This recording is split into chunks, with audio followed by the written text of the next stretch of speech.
ನಮಸ್ಕಾರ ವಿದ್ಯಾರ್ಥಿಗಳೇ. ಡಾಕ್ಟರ್ ವಿನಯ್ ಕುಮಾರ್ ಅವರ ಸ್ಪರ್ಧಾ ವಿನಯ್ ಎಜುಕೇಟರ್ ಕ್ಲಾಸ್ಗೆ ನಿಮ್ಗೆಲ್ಲರಿಗೂ ಅತ್ಯಂತ ಪ್ರೀತಿಯ ಸ್ವಾಗತ.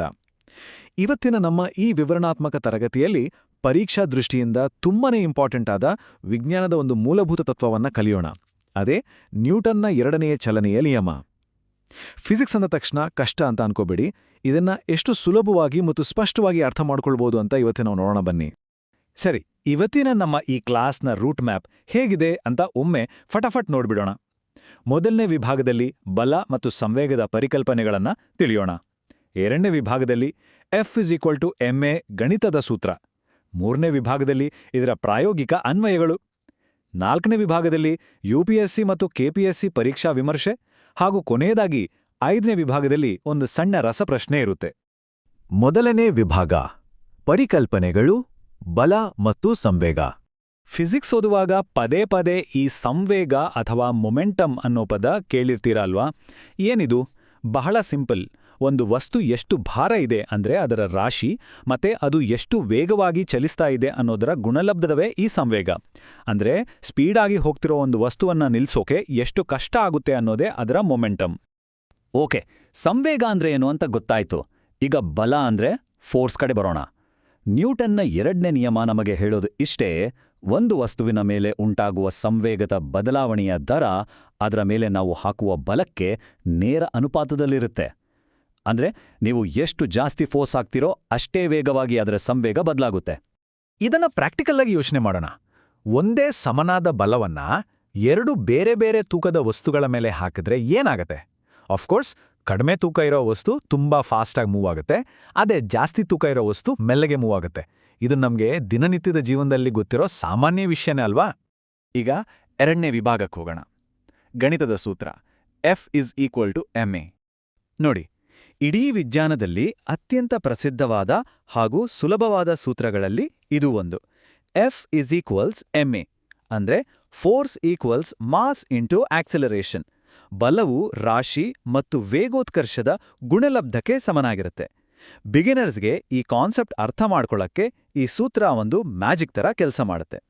ಈ ಸೂತ್ರವನ್ನ ಇನ್ನಷ್ಟು ಕ್ಲಿಯರ್ ಆಗಿ ಅರ್ಥ ಮಾಡ್ಕೊಳ್ಳಕ್ಕೆ ಒಂದು ಖಾಲಿ ಟ್ರಕ್ ಮತ್ತೆ ಸರಕು ತುಂಬಿರೋ ಟ್ರಕ್ ಅನ್ನ ಇಮ್ಯಾಜಿನ್ ಮಾಡ್ಕೊಳ್ಳಿ. ಎರಡೂ ಒಂದೇ ಸ್ಪೀಡ್ನಲ್ಲಿ ಓಡಿಸ್ಬೇಕು ಅಂದ್ರೆ ಖಂಡಿತವಾಗಿಯೋ ಸರಕು ತುಂಬಿರೋ ಟ್ರಕ್ಕಿಗೆ ಜಾಸ್ತಿ ಬಲ ಅಥವಾ ಫೋರ್ಸ್ ಬೇಕೇ ಬೇಕು. ಅಂದ್ರೆ ಮಾಸ್ ಜಾಸ್ತಿ ಆದಾಗ ಸೇಮ್ ಆಕ್ಸಿಲರೇಷನ್ ಕೊಡೋಕೆ ಫೋರ್ಸ್ ಕೂಡ ಜಾಸ್ತಿ ಇರಬೇಕು ಅಂತ ಅರ್ಥ.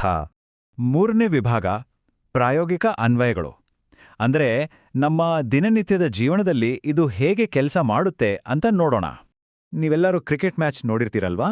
ಫೀಲ್ಡರ್ ಕ್ಯಾಚ್ ಹಿಡಿಯುವಾಗ ತನ್ನ ಕೈಗಳನ್ನ ಯಾಕೆ ಹಿಂದಕ್ಕೆ ಎಳ್ಕೊಳ್ತಾನೆ ಗೊತ್ತಾ?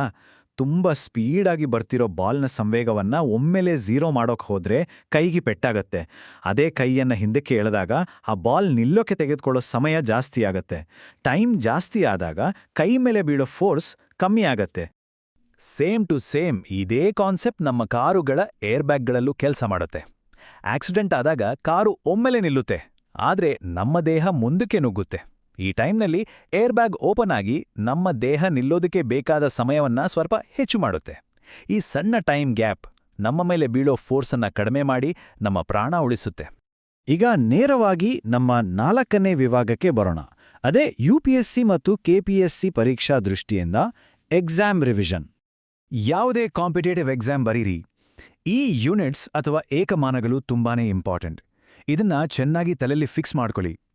ರಾಶಿ ಅಥವಾ ಮಾಸ್ನ ಯೂನಿಟ್ ಕಿಲೋಗ್ರಾಮ್, ಬಲ ಅಥವಾ ಫೋರ್ಸ್ನ ಯೂನಿಟ್ ನ್ಯೂಟನ್, ಮತ್ತೆ ವೇಗೋತ್ಕರ್ಷ ಅಥವಾ ಆಕ್ಸಿಲರೇಷನ್ನ ಯೂನಿಟ್ ಮೀಟರ್/ಸೆಕೆಂಡ್².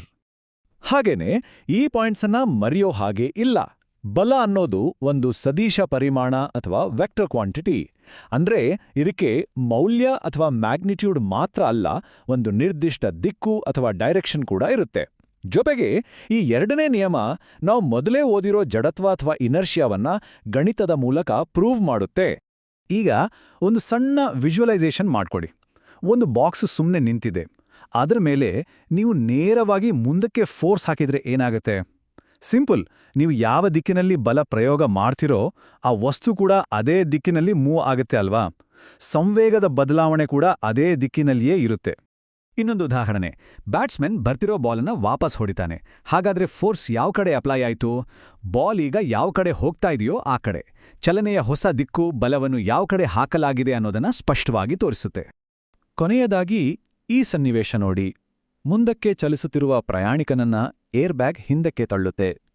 ಇಲ್ಲಿ ಎರಡು ವಿರುದ್ಧ ದಿಕ್ಕಿನ ಬಲಗಳು ಭೇಟಿಯಾದಾಗ ಸಂವೇಗದ ಬದಲಾವಣೆಯ ತೀವ್ರತೆ ಕಮ್ಮಿಯಾಗುತ್ತೆ. ಇದೇ ನಮ್ಗೆ ಸೇಫ್ಟಿ ಕೊಡೋದು. ಸರಿ, ಈಗ ನಮ್ಮ ತರಗತಿಯ ಕೊನೆಯ ವಿಭಾಗ, ರಸಪ್ರಶ್ನೆ ಮತ್ತು ಮುಕ್ತಾಯ. ಎಷ್ಟು ಚೆನ್ನಾಗಿ ಅರ್ಥ ಆಗಿದೆ ಅಂತ ಈಗ ಟೆಸ್ಟ್ ಮಾಡೋಣ. ಬನ್ನಿ. ಮೊದಲನೇ ಪ್ರಶ್ನೆ, ನ್ಯೂಟನ್ನ 7ನೇ ನಿಯಮವು ಪ್ರಾಥಮಿಕವಾಗಿ ಏನನ್ನೋ ಅಳೆಯುತ್ತದೆ? ಕ್ಲಾಸ್ ಶುರುವಲ್ಲಿ ನಾವು ಡೆಫಿನಿಷನ್ ನೋಡಿದ್ವಿ, ಜ್ಞಾಪಿಸ್ಕೊಳ್ಳಿ. ಎರಡನೇ ಪ್ರಶ್ನೆ, ನಾವು ಆಗ್ಲೇ ನೋಡಿದ ಆ ಸಿಂಪಲ್ ಗಣಿತದ ಸೂತ್ರ F=m×a ದಲ್ಲಿ m ಅಕ್ಷರ ಏನನ್ನ ಸೂಚಿಸುತ್ತೆ?